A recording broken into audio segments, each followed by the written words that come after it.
Abra comigo Mateus capítulo 18. Naquela hora, aproximaram-se de Jesus os discípulos, perguntando: quem é, porventura, o maior no reino dos céus?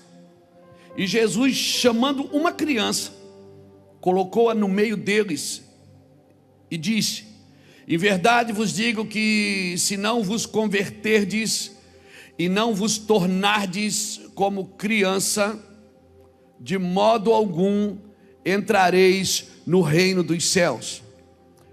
Portanto, aquele que se humilhar como esta criança, esse é o maior no reino dos céus. E quem receber uma criança tal como esta, em meu nome, a mim me recebe. Qualquer, porém, que fizer tropeçar a um destes pequeninos que creia em mim, melhor que fora que se lhe pendurasse ao pescoço uma grande pedra de moinho e fosse afogado na profundeza do mar. Ai do mundo por causa dos escândalos, porque é inevitável que venha escândalos, mas ai do homem pela qual venha o escândalo. Eu vou ler esse versículo em outra tradução.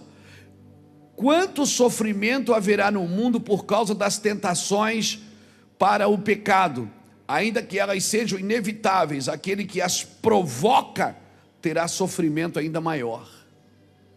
Amém, irmãos? Versículo 8: portanto, se a tua mão ou o teu pé te faz tropeçar, corta e lança fora de ti. Melhor é entrares na vida manco ou aleijado do que tendo duas mãos e dois pés e seres lançado no fogo eterno. Se um de teus olhos te faz tropeçar, arranca-o e lança-o fora de ti. Melhor é entrardes na vida com um só dos teus olhos, do que tendo os dois e seres lançado no inferno de fogo. Vede, não desprezeis a qualquer desses pequeninos, porque eu vos afirmo que os seus anjos nos céus veem incessantemente a face de meu Pai Celeste, porque o Filho do Homem veio para salvar o que se havia perdido. Aleluia. Eu vou ler também esse versículo 11, o versículo 10 e 11 em outra tradução. Tomem cuidado para não desprezar nenhum desses pequeninos, pois eu lhes digo que no céu os anjos deles estão sempre na presença de meu Pai Celestial, e o Filho do Homem veio para salvar e aquilo que se havia perdido. Glória a Deus, e que o nome do Senhor Jesus seja glorificado. Obrigado, Senhor, pela tua palavra. Essa palavra, ela tem falado muito no meu coração. Eu acho que Deus está tratando de alguns de nós. Nós estamos falando muito de orgulho nos últimos meses. Eu até estou escrevendo um livro sobre orgulho, destronando as fortalezas do orgulho. Não tem nada de ruim na sua vida que não tenha começado pelo orgulho. Como não tem nada de bom na sua vida que começou, que não tenha começado pela humildade. O orgulho tem um pai, mas a humildade também tem um pai. E Deus tem falado algumas coisas com a gente, e Deus fala, viu, gente? Às vezes a gente que não para ouvir, mas Deus fala. Alguém me disse esses dias: pastor, por que Deus parece que não atende mais as minhas orações? E eu vou te falar uma coisa, talvez você ache isso ridículo, mas eu vou te falar. Eu acredito que Deus só responde às nossas orações enquanto elas são infantis. Porque depois que a gente cresce e fica maduro, é nós que temos que ouvir e obedecer a voz do Senhor. Não se trata mais de orações medíocres e de orações infantis e de orações interesseiras. Se trata de eu crescer, irmão. É uma criança que pede: pai, compra, o pai compra. Pai, dá, o pai dá. Pai, depois, quando é maduro, o filho já não fica pedindo mais, ele negocia com o pai. Pai, a gente pode comprar. Ele já tem um senso de responsabilidade, né? Se uma criança fazer xixi no seu colo enquanto você está trocando ela, é engraçado, você até filma isso e mostra na internet. Mas se seu filho marmanjo baixar as calças e fazer isso em você, é falta de respeito. Porque tem algumas coisas que a gente praticava na nossa inocência, talvez na nossa infantilidade, que Deus não levava em conta, porque a gente era infantil, era imaturo. E imaturidade não é pecado, porque a imaturidade, ela tem como extrato a maturidade. Então a gente acha que o imaturo é um pecador. Não, imaturidade não é pecado. Pecado começa a ser quando você já é maduro. Você já sabe que tem algumas coisas que não precisa mais bater na porta de Deus. Você já sabe. Você já tem noção do que é pecado. Você já tem noção do que é bom e do que é ruim. Sabe? Então você só faz se você mesmo quiser. Então eu acredito que Deus responde às nossas orações enquanto elas são infantis. A gente pede, Deus diz, dá para ele, abençoa ele. Mas quando a gente está num nível de maturidade, a gente já não é mais a gente que pede. É Deus quem fala, Natan, e a gente tem que estar ali para obedecer a Deus. Então o nível de maturidade, se ele aumentou na sua vida, creia, o seu nível de obediência tem que aumentar também. Uma pessoa que anda em maturidade, ela anda em obediência, amém? Então tem alguns lugares que Deus vai levar você. Não se trata de lugares físicos, se trata de lugares no espírito. Tem alguns lugares que Deus vai levar você. Quando Moisés pediu para ver a Deus, Deus disse, eu vou te colocar onde? Na fenda de uma rocha. E ninguém mais pôde ver a Deus, só Moisés. Primeiro porque ele pediu, e segundo foi porque Deus o colocou ali. E na fenda, é interessante que não tem competição. Na fenda não tem comparação. E eu só posso estar ali porque Deus me colocou ali. Na fenda é só você que pode entrar. E você entrou porque foi Deus que te colocou ali. Na fenda não tem movimentação. Na fenda é só você e Deus. E o que Deus tem para te mostrar, daquilo que está por acontecer. É num espaço que Deus encaixou você. Eu estou falando de coisas espirituais, irmãos. Tem pessoas aqui nesse auditório, tem pessoas me assistindo pela internet, tem pessoas que vão assistir esse vídeo depois, que Deus já colocou elas, já encaixou elas num lugar de visão, já encaixou elas num lugar profético. Elas já conseguem ver coisas que nem todo mundo consegue ver. Isso não deveria ser motivo de exaltação ou de soberba. Isso deveria ser motivo de responsabilidade, porque se você está vendo mais, você tem responsabilidade de alertar mais. Se você está enxergando melhor, você tem a responsabilidade de alertar melhor. Por isso que quando João Batista,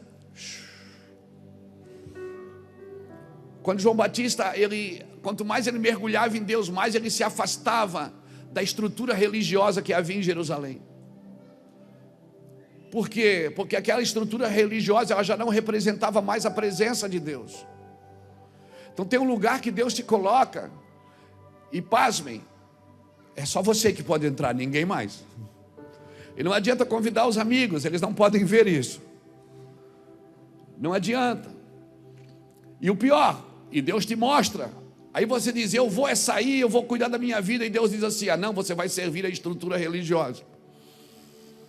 Deus mostra para você servir a estrutura. Não mais com um coração ambicioso, não mais com um coração interesseiro, mas com um coração de amor, para tirar pessoas desse lugar.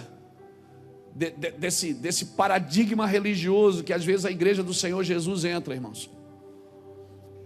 Vocês estão tão sérios?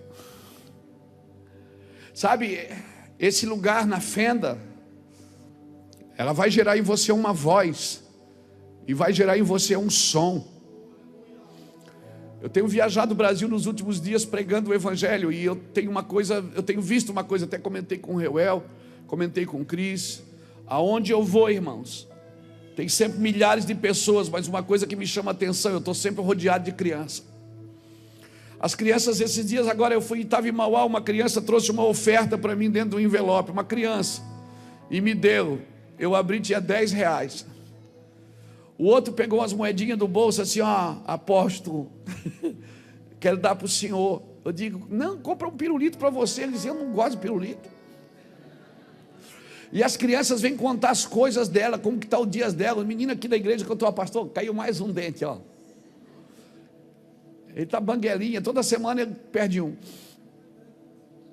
Eles vêm contar as coisas para mim, né? E eu estou sempre rodeado de criança, e Deus tem compungido o meu coração a interceder pelas crianças, sabe, a chorar pelas crianças. E eu perguntei para Deus, Senhor, por que eu ando rodeado de crianças? E o Senhor falou, porque um pregador, ele prepara uma mensagem para pregar no domingo, mas uma voz não. Uma voz, ela sempre toca a próxima geração também. Então se preparem. Se preparem, Deus está virando uma chave na igreja brasileira, irmãos. Suas crianças que estão no colo, estão lá no Kids, estão no berçário, preste atenção nos movimentos delas. Preste atenção nas movimentações dela no mundo espiritual. As crianças estão sendo usadas por Deus, e eu vou te falar uma coisa. Não, guarde essa palavra, a fenda vai gerar em você, se você for para essa fenda sozinho, e é Deus que te coloca aí. Você pode se separar para orar, escuta, e faz isso, se separa para orar. Você pode se separar para ir ao monte, e faz isso, se separa para ir ao monte. Você pode se separar para jejuar, faça isso. Mas tudo isso muda na sua vida quando é Deus que pega você e coloca você nessa fenda. É como se Deus dissesse assim, eu vou passar e você vai ver eu passando. Você vai ver o que eu estou por fazer nos próximos dias. Irmão, o que Deus está por fazer nos próximos dias no Brasil não tem a ver só com eleições presidenciais, governamentais, Senado, deputado. Tudo isso implica também. Mas o cenário que nós estamos promovendo como igreja é um cenário bíblico. Amém, irmãos? Tudo isso implica também. Então se prepare. E se eu sou você, eu falo com Deus sobre isso. Senhor, se o Senhor quiser, me coloca nessa fenda. Agora se prepare, Ele vai colocar uma voz no seu espírito e um som na sua boca, para que você ande nesse lugar. E quando eu li isso aqui hoje pela manhã, quando eu acordei, a Iraci estava no retiro, e o pastor José Reis está lá em casa também, e a esposa dele também, a Eli, estava no retiro. Lá em casa estava só os meninos, eu, o Zé, Samuel, o Domingos, até o cachorro é menino, o Dutch. E eu peguei a minha Bíblia e sentei na sala e fui ler, e eu li esse texto, e Deus falou muito comigo sobre isso. Jesus expõe a beleza da humanidade ao pôr uma criança no meio dos seus discípulos. Discípulos arrogantes, vaidosos, ambiciosos, correndo atrás de posições. Havia discussão entre eles de quem era o maior. Quando esse assunto vem para a mesa, irmão, é porque eles estavam discutindo o assunto. Tiago e João falaram com a mãe, disse, mãe, fala para Jesus, quando chegar na eternidade, eu sento na direita, diz para ele me levantar como primeiro-ministro, e o Tiago como segundo-ministro, e a mãe é mãe, né, irmão? A mãe não foi falar com Jesus, a mãe disse, eu tenho 2 meninos bons, mas é bom os meninos. Quando o Senhor chegar na eternidade, o Senhor dá uma força para os meus meninos. O João, o Senhor vê, o João vive colado no Senhor, com a cabeça no ombro, no peito do Senhor, né? O Tiago está disposto a morrer pela sua causa, e morreu mesmo. E Jesus disse, olha, mãe, eles vão beber o cálice que eu tenho para beber. Agora, sentar à minha direita ou à minha esquerda, não é eu que decido. Isso está acima de mim, é o Pai que decide. Então, irmão, havia uma discussão arrogante ali, vaidosa, ambiciosa por posições. Aí Jesus pega uma criança, põe na frente e diz assim, ó, vocês estão vendo essa criança? Vocês têm que ficar igual ela. Vocês têm que converter. Ele não falou para ímpio, ele falou para discípulo. Ele disse, sabe quem é que tem que converter? Não é os ímpios que estão na balada. A igreja quer converter o cara que está na balada. E Jesus está dizendo, converta você, o discípulo.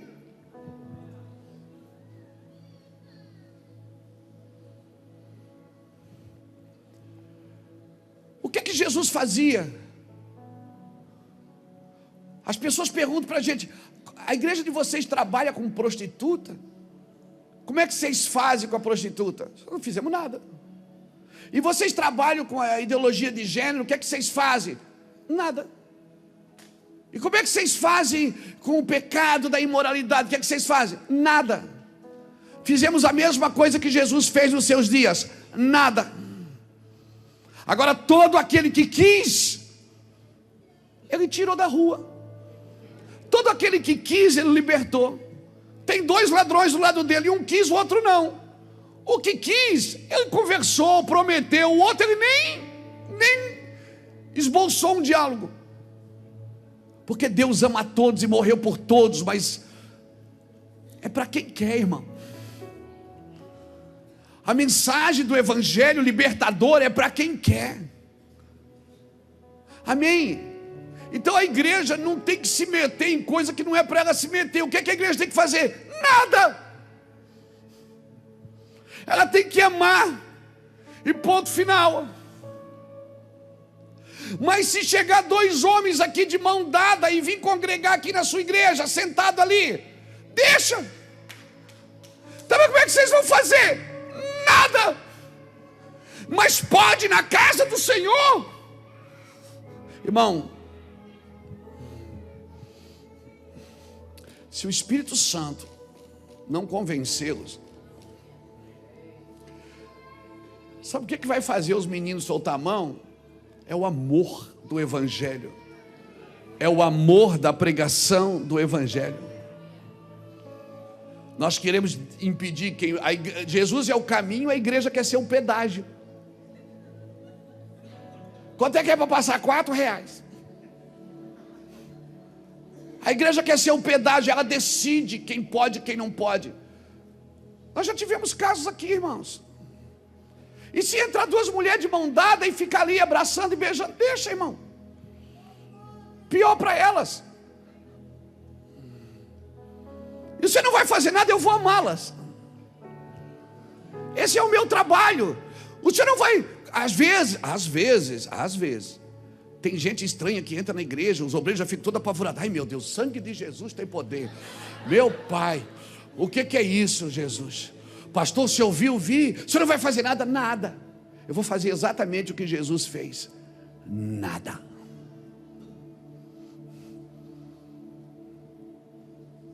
Eu vou pregar o evangelho e vou amá-los. Eu vou servir. Eu vou abraçar o leproso. Eu vou abraçar. Eu vou amar. A igreja não sabe fazer isso. Então quem é que tem que converter primeiro? Quem é que tem que converter primeiro? Jesus gastou mais energia para quê? Para convencer Pedro aí na casa de Cornélio ou Cornélio aí na casa de Pedro? Jesus gastou muito mais energia para convencer Pedro aí na casa de Cornélio. Ele chamou Cornélio, Natan, e disse assim: pastor Everton, Cornélio, manda chamar Pedro. Pronto, Cornélio já uma vez só, para Pedro não. Pedro ele teve que falar, teve que mostrar visão. Pedro teve que repreender Pedro. Pedro disse, mostrou o lençol cheio de animais imundos e disse: mata e come. Pedro disse: eu não como, o sangue de Jesus tem poder. A minha religião não permite essas coisas, eu sou da igreja. Terra. E ele disse: Pedro, vai, Pedro. E Pedro disse: não vou, eu sou crente, eu não como essas coisas. Pedro, vai. Quem é você para chamar de imundo aquilo que eu santifico? Vai, Pedro. Pedro chegou lá, irmão, não deu tempo nem de abrir a Torá. Quando ele bota a Torá na mesa e na mão e começa a gritar, começa a falar, o Espírito Santo não deixa Pedro nem terminar a mensagem. Ele batiza todo mundo que estava naquela casa e a glória do Senhor se manifestou. Ei, se prepare para os próximos dias. Deus vai pisar na sua religiosidade. Se prepare, Deus vai pisar nos seus paradigmas. Mas eu acho, o que é que o senhor acha? Eu não subo aqui para achar nada. Quando eu estou com o microfone na mão, eu não tenho direito de achar. O meu trabalho aqui é falar de novo o evangelho, é repetir o evangelho quantas vezes for preciso, falar de novo e de novo e de novo. Eu não tenho direito de achar, eu não posso achar, porque o que eu acho pode não estar de favor com o evangelho. O problema é que você está achando demais. E aí você não consegue ajudar as pessoas, não consegue tocar as pessoas, porque você tem uma cartilha preconceituosa na mão. Agora, pasmem, sabe o que significa a palavra converter? Estrepor. Estrepor, meu amigo. A palavra converter significa estrepor, que quer dizer de alguém que não importava com o outro e passou a se importar. É isso que quer dizer converter. Alguém que não se importava com o outro e passou a se importar. Mudou a conduta, mudou a mente, e isso é converter. Por isso só mudar de roupa não converte. Só mudar de religião não converte. Mudar de igreja não converte. O que converte é que você não se importava e agora você passou a se importar. Então isso tornou você um homem e uma mulher convertido no Senhor. Você não se importava com a vida do outro. Você não se importava se ele estava bem ou mal, se ele precisava de ajuda ou não. Você não se importava, mas agora você se importa. Tem lágrimas nos seus olhos por alguém. Isso é conversão. Isso é conversão. Não é porque você abandonou a imoralidade, abandonou o pecado. Ah, pastor, eu converti, não fumo mais. Pastor, eu converti, não bebo mais. Conversão não é só isso. Conversão é de alguém que não se importava com o outro e passou a se importar. Porque se você parou de fumar, parou de beber, saiu da night, saiu das baladas, parou a imoralidade, deixou a pornografia, mas o seu coração não está encharcado de amor, eu te digo, meu amigo, meu irmão, você ainda não converteu. Converter, o nível da sua conversão está no nível que você se importa com o outro. O quanto você se importa com o outro. O quanto você se interessa pelo outro. Converter é estrepo.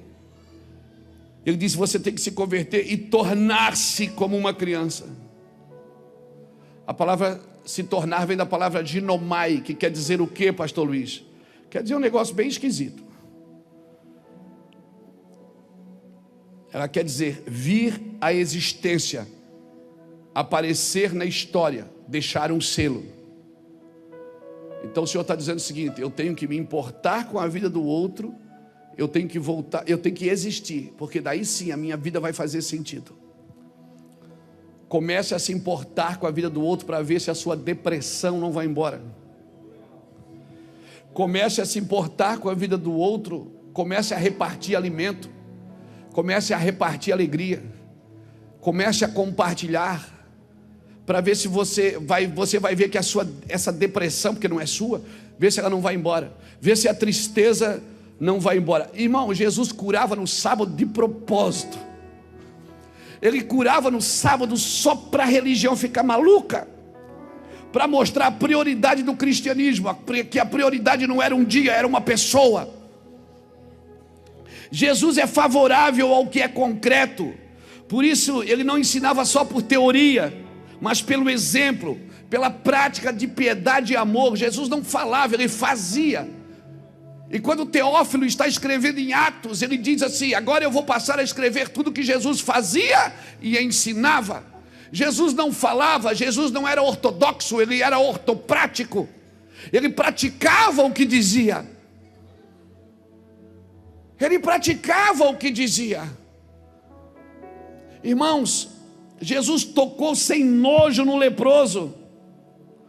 Eu vou te falar uma coisa, você pode esquecer de discursos eloquentes, mas jamais você vai esquecer de um toque de Cristo na sua vida.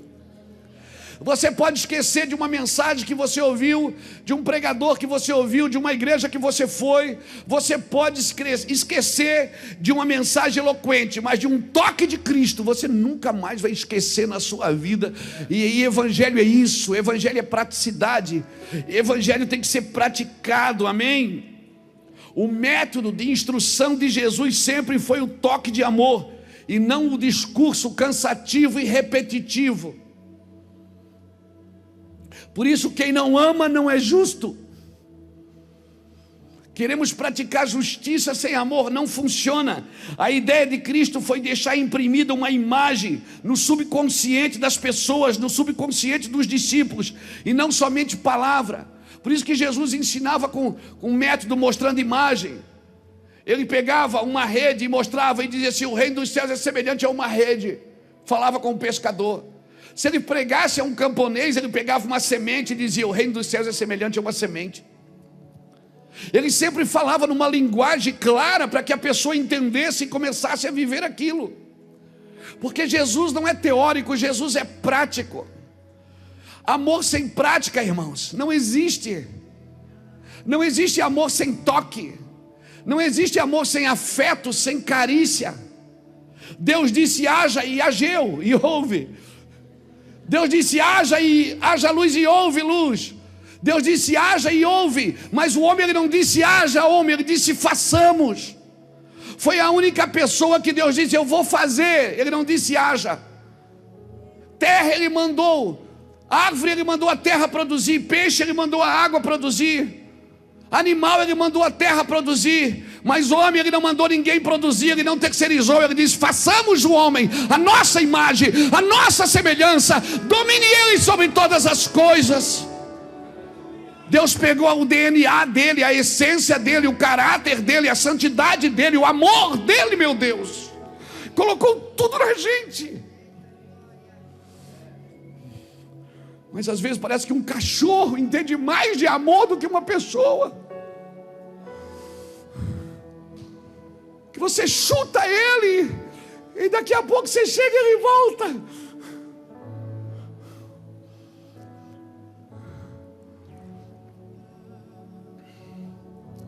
Mas quando Jesus voltar, a criação será transformada. Deixa eu te falar uma coisa: a criação não está esperando Jesus voltar.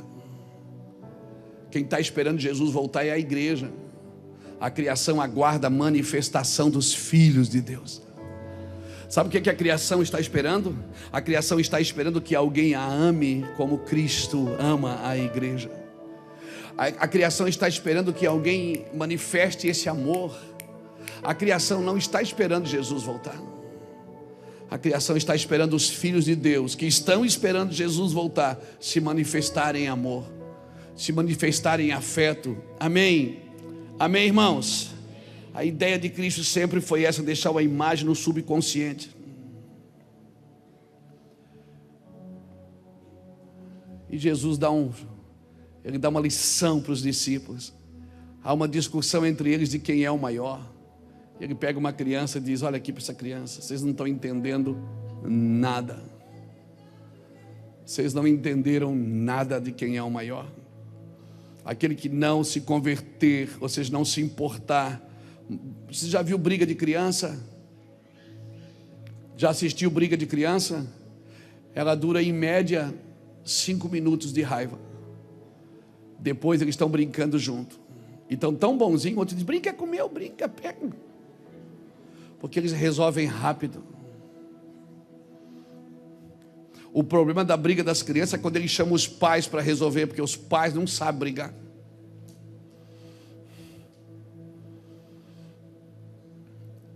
O Senhor está dizendo que eu preciso me converter e me tornar como uma criança.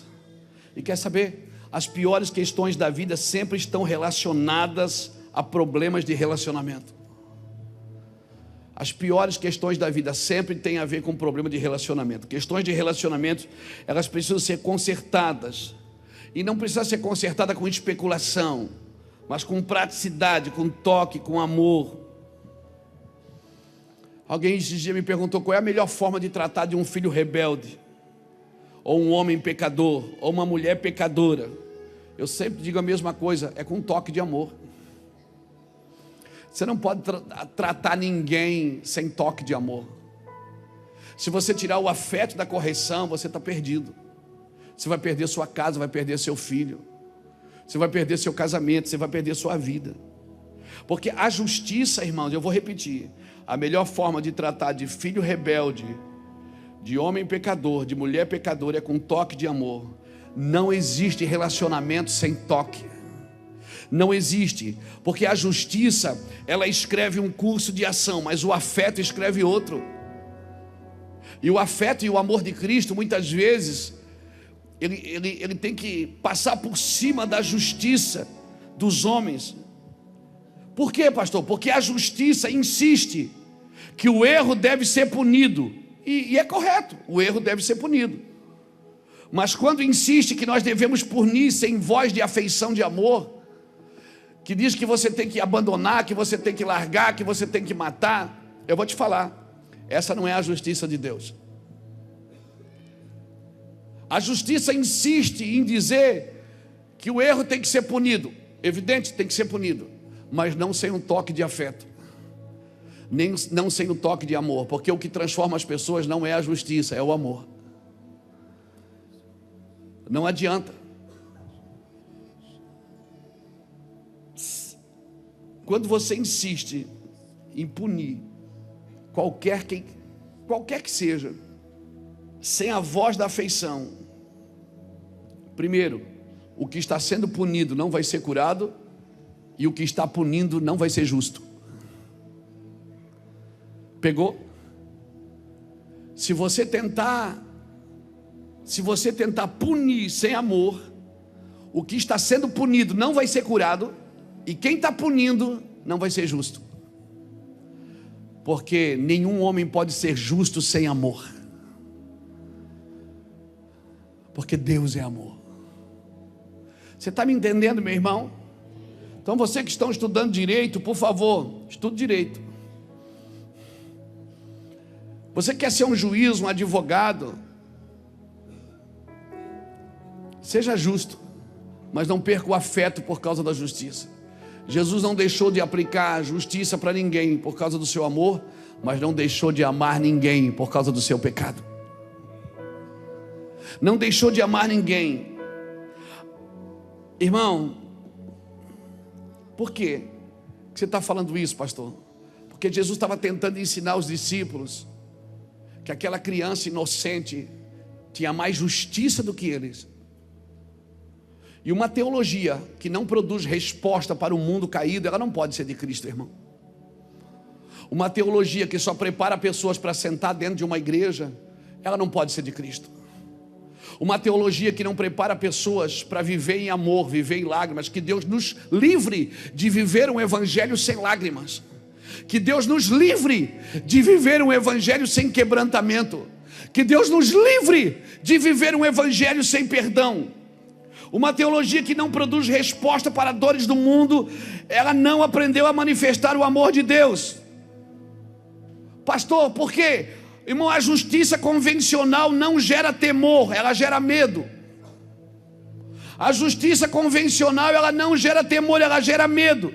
Porque às vezes você não sabe de que lado que a justiça está.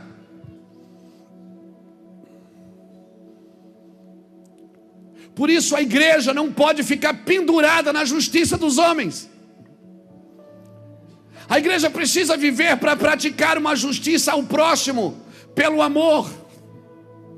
A fé, ela opera pelo amor, a justiça opera pelo amor. Se eu quero ser grande, não tem problema nenhum. Eu quero, você não quer? Eu quero ser grande. E não é pecado querer ser grande. Mas Jesus disse, se alguém quiser ser o maior, seja como o menor. Não é pecado você querer, pecado é o caminho que você pega para ter o que você quer. Não é pecado eu querer. Pastor quer ser grande? Quero. Pastor gostaria de ser mais próspero? Gostaria de ter mais acesso? Gostaria. Eu gostaria.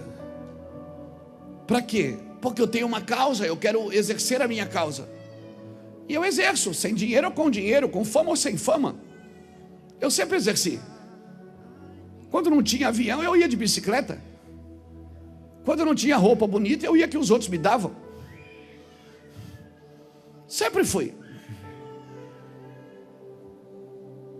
Deus expandiu. Expandiu por quê? Porque expandiu a missão. E se expandiu a missão, Ele vai expandir o recurso. Mas eu preciso entender que o recurso é para a missão. E se eu estou na missão, não tem problema desfrutar do recurso. Porque tem coisas que só milionário e missionário vivem. Eu já fui em mais de 50 países pregar o evangelho. Eu não sou milionário, mas eu sou missionário. Como é que eu ia a 50 países se eu não fosse missionário? Eu teria que ser milionário. Mas glória a Deus que eu sou missionário. E o que me faz de um missionário é ter uma missão, não é ter um serviço. Porque serviço qualquer um pode fazer, a missão não. Missão você tem que colocar o seu coração nela. Missão você tem que estar disposto a morrer por ela. Serviço qualquer um pode fazer. Faz quando dá. Agora missão não. Você faz quando dá, quando não dá, quando tem, quando não tem, quando pode, quando não pode. Você vai, você vem. Você é como um vento. O que faz de você um missionário é ter uma missão, não um serviço.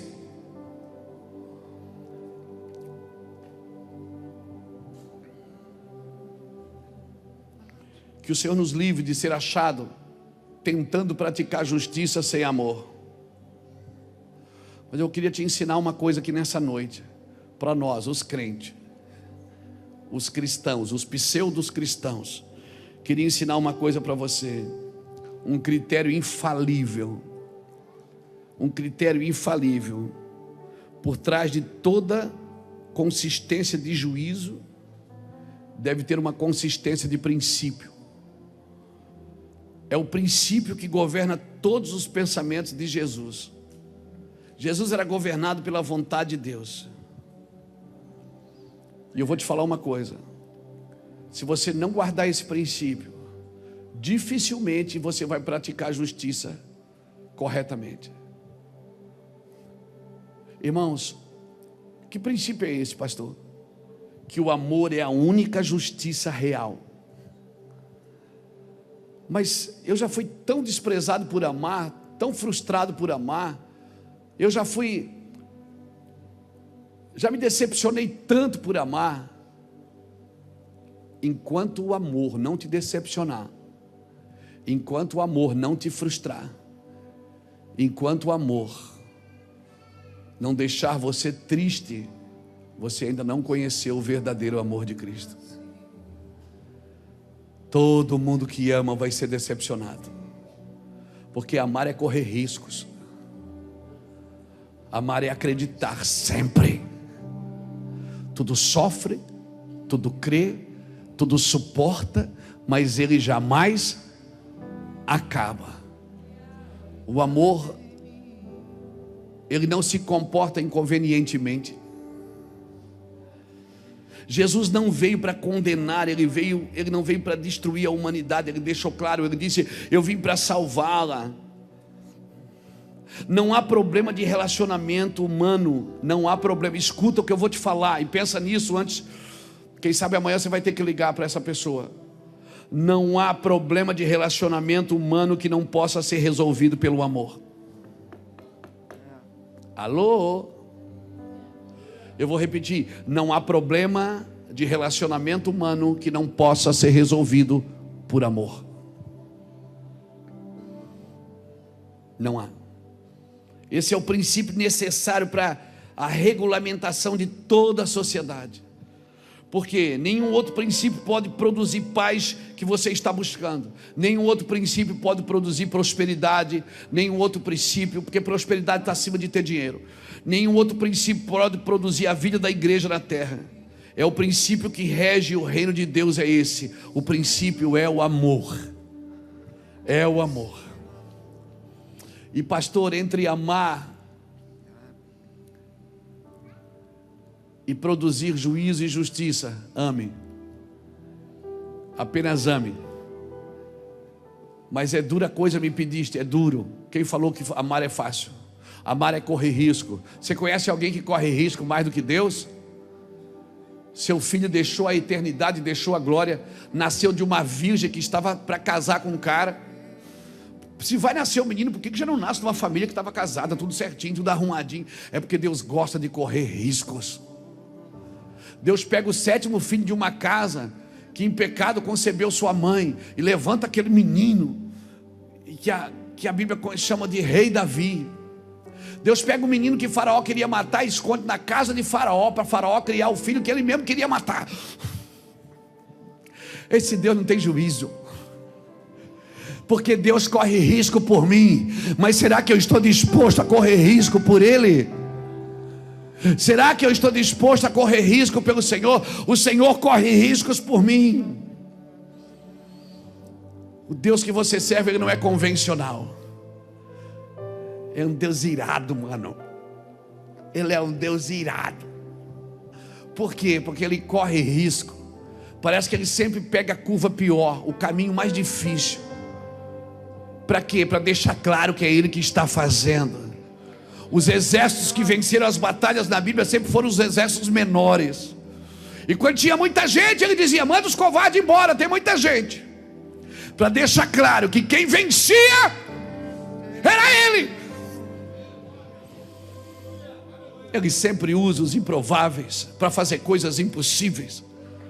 Ele sempre usa os que não são para confundir os que são. Que Deus irado é esse, irmão? Você era para estar celebrando porque Ele confiou em você.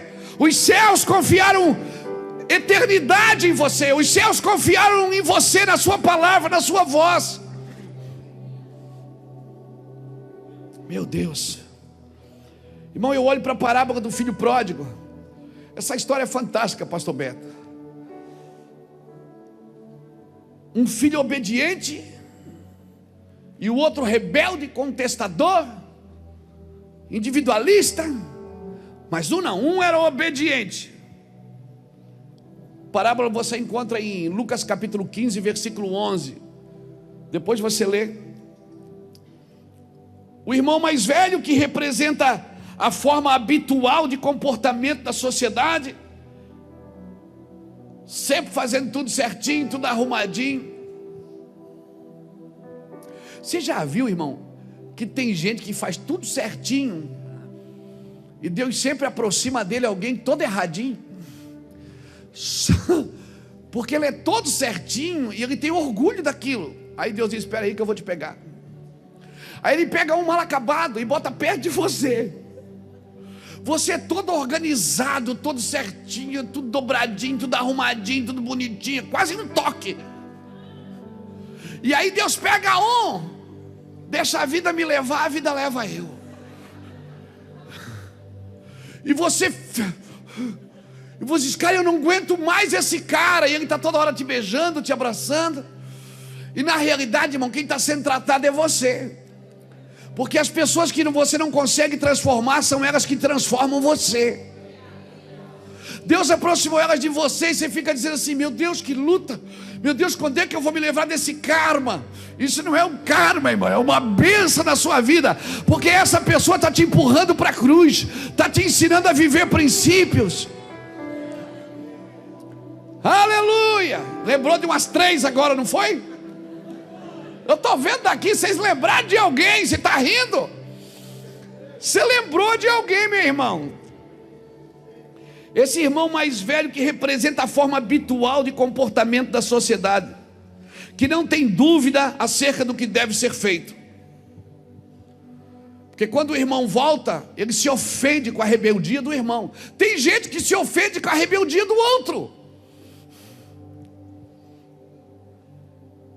Ele não tem dúvida do que deve ser feito.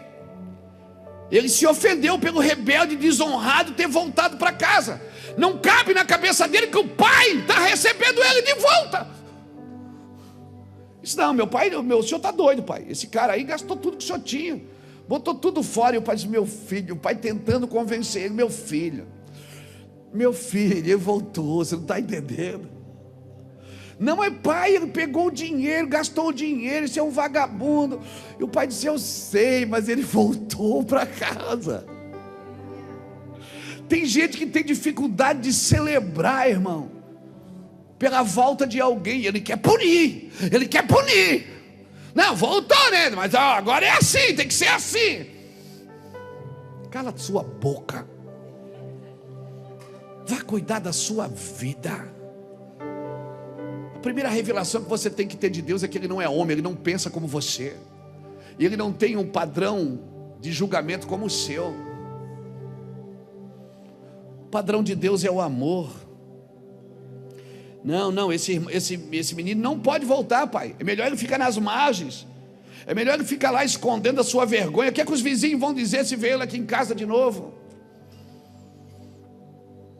Deixa ele cuidar da culpa dele, do lugar onde ele estava, porque ele está mais ofendido pelo senso de orgulho e respeitabilidade do que pelo seu amor e virtude.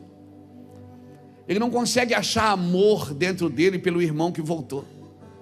Ele só consegue achar punição. Tem que punir. tem que punir, tem que punir. E aí ele começa a se comparar. Eu estou sempre na igreja, eu estou sempre nos cultos, eu dou o dízimo, eu faço tudo certo. Aí chega esse mal acabado,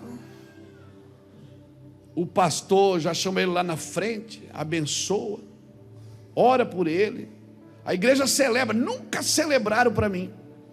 Você está com a síndrome do irmão mais velho, e você acha que isso é honra, porque você é certo. Não. Se você não tem amor, a sua justiça não serve para nada. E não é você que decide, quem decide isso é Deus.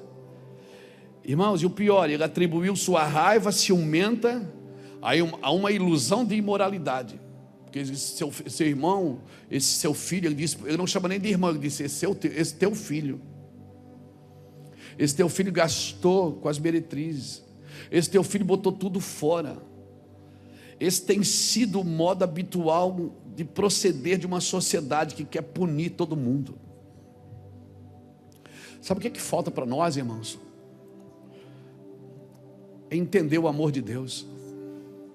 É porque a gente nunca estudou, nunca entrou no coração de Deus. A gente estuda amor, a gente sabe até dos 3 amores: o amor ágape, o amor filéu, o amor eros.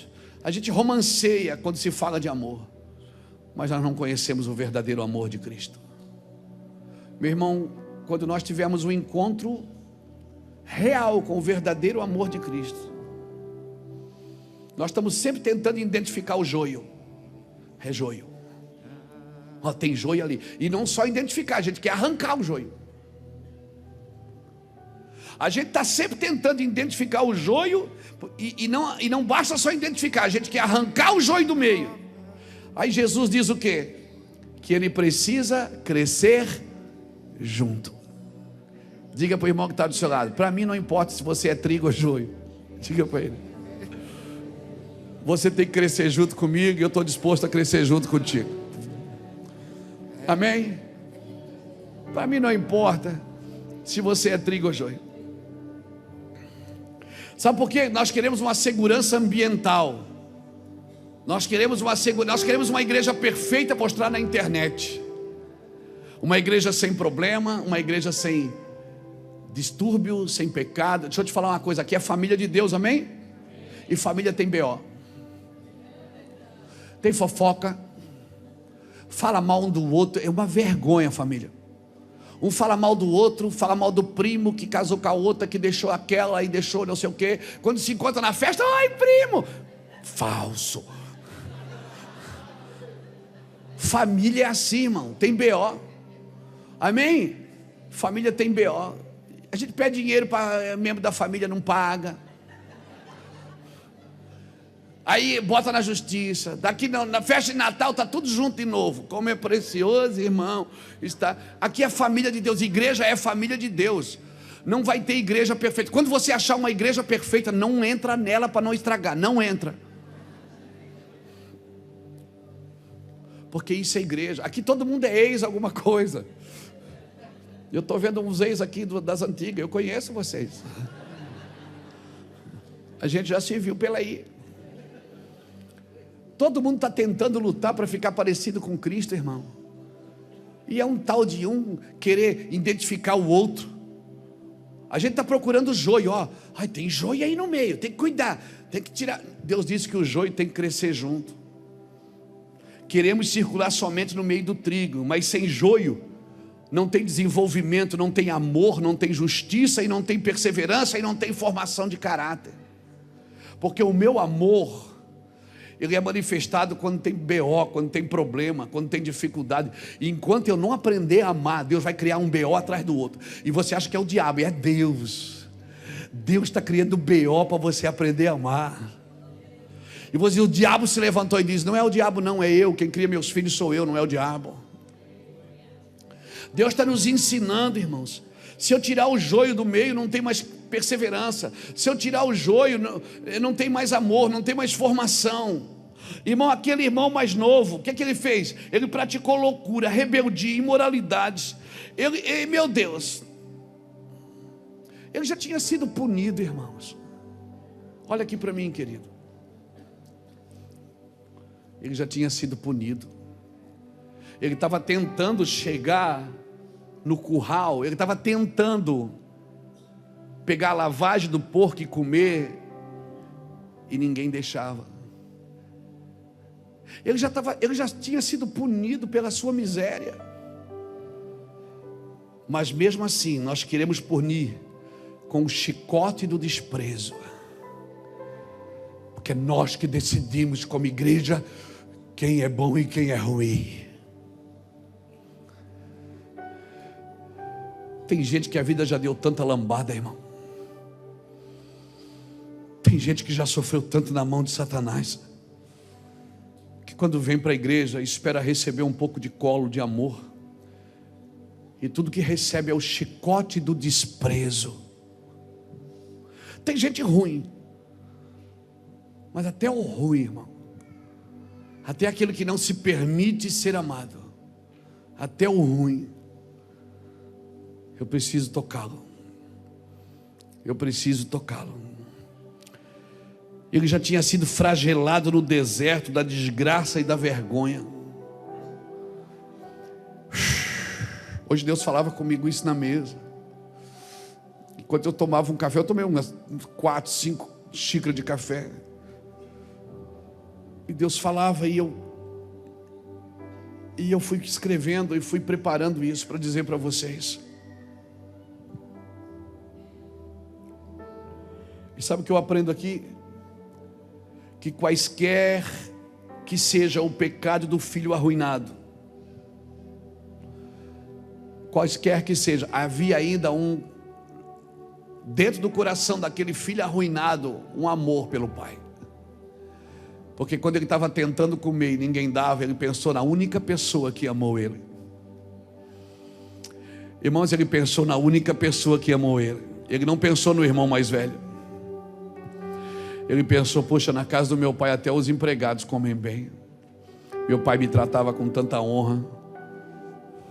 Sabe, esses dias eu estava aconselhando uma mulher aqui. Depois de um culto ela me chamou aqui: pastor, eu tenho uma filha assim, assim, assim, o que o senhor acha? Eu acho que eu vou tirar ela de casa porque é isso é assim. Eu disse, não, apenas ame, porque um dia, quando ela estiver sozinha, quando a vida bater nela, quando ela viver o flagelo do deserto, ela vai lembrar da senhora, do amor que a senhora tinha quando ela nunca mereceu esse amor. Sabe, nós como igreja, nós queremos amar quem merece, não quem precisa. Nós queremos amar quem retorna esse amor. Irmãos, como igreja, eu falo para vocês, eu estou aprendendo a cada dia a amar, a morrer, porque eu sei que tem coisas na minha vida, tem coisas na sua vida que só vai acontecer depois que você estiver morto. E não estou falando de uma morte literal, estou falando de uma morte emocional, sabe? Tem coisas que Deus vai mostrar para você. Aquele filho que arruinou a casa, que dividiu a casa, agora ele está lembrando do pai. Ele aparenta ter um sentimento pelo pai que o filho mais velho, que servia o pai, que nunca saiu de casa, que nunca deu uma desviadinha, não tinha. Ele voltou. Ele não tinha mais saída. Ele voltou para a única pessoa que o amou de verdade. Enquanto isso, o irmão mais velho quer que o pai tome uma atitude arrogante e severa. O irmão mais velho está orando para o pai pegar ele. Mas o pai não pensa como você pensa. Por isso, antes de ter alguma atitude severa, antes de ter alguma atitude sem afeto, Deus sempre vai ensinar para a gente sobre humildade. E o pai aqui, e eu vou terminando, o pai aqui ele faz o quê? O pai é a personificação do amor de Cristo. O que é que ele faz? Ele não faz pergunta, ele não critica, ele não pergunta por que ele desviou, ele não impõe nenhuma condição para recebê-lo de volta. E na pressa do seu afeto, ele encurta a confissão do filho. Na pressa do afeto, ele queria abraçar tanto que ele não deixou nem o filho falar. O filho disse: pai, vem para cá.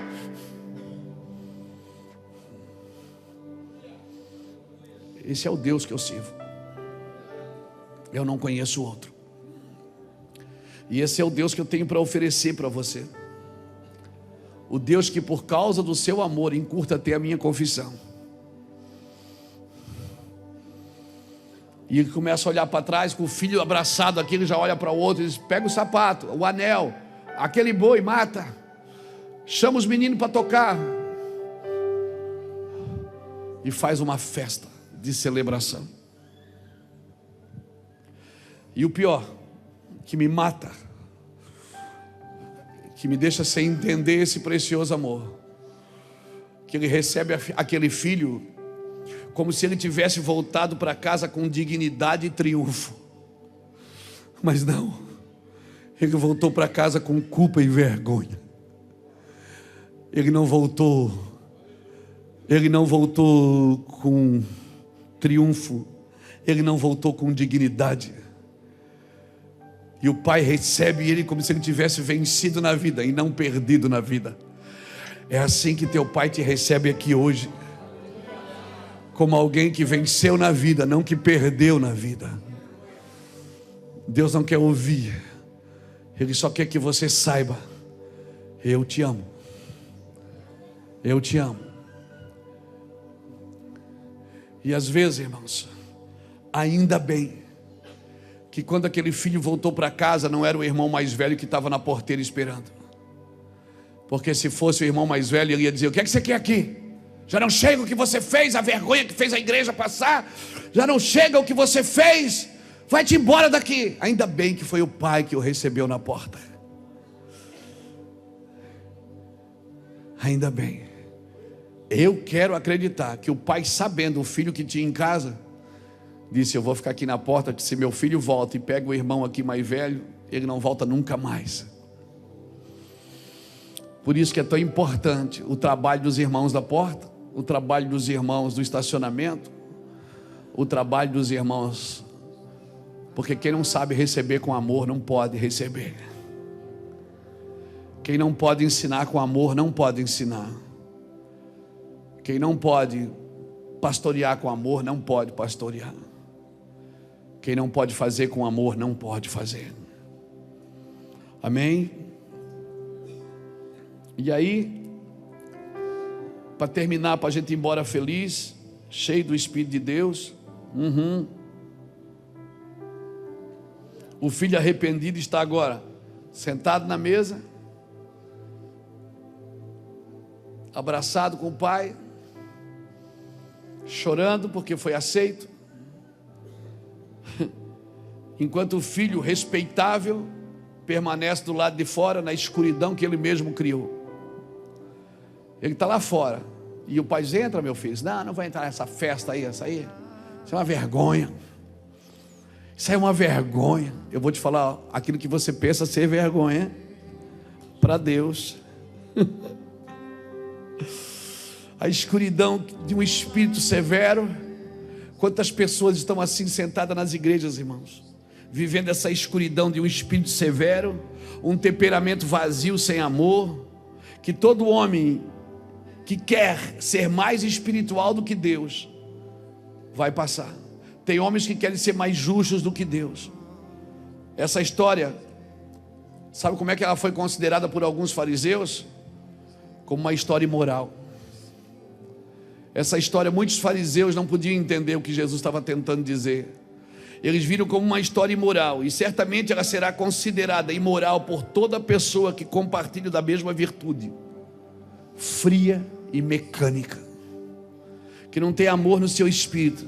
Mas Jesus, antes dos fariseus se manifestarem, Jesus antecipa e diz assim: há mais alegria no céu para um pecador que se converte do que para 99 justos que não precisam de arrependimento. Cutuca alguém que está do seu lado e diga: os céus aprovam a sua história de arrependimento. Os céus aprovam a sua história de arrependimento. O amor não exige que as coisas sejam da sua maneira. Tem coisas que eu amo, tem pessoas que eu amo e elas não se comportam da maneira que eu espero. Mas o amor nunca exige que as pessoas se comportem da sua maneira. O amor não se alegra com a injustiça, mas se alegra com a verdade. O amor nunca desiste, nunca perde a fé. O amor tem esperança nas pessoas. O amor é a única verdadeira justiça. Porque o principal objetivo da justiça é restauração e não punição. A justiça existe para restaurar e não para punir. E se eu vivo a justiça de Deus, eu não ando com a Bíblia na mão como um porrete querendo bater em todo mundo. O objetivo da justiça é o amor e não a punição. É a restauração e não a punição. Agora pasme, e eu termino aqui mesmo, agora de verdade. O pior pecado dessa história aqui qual é? Não é o filho que errou, mas aquele que nunca fez nada além de fazer o certo.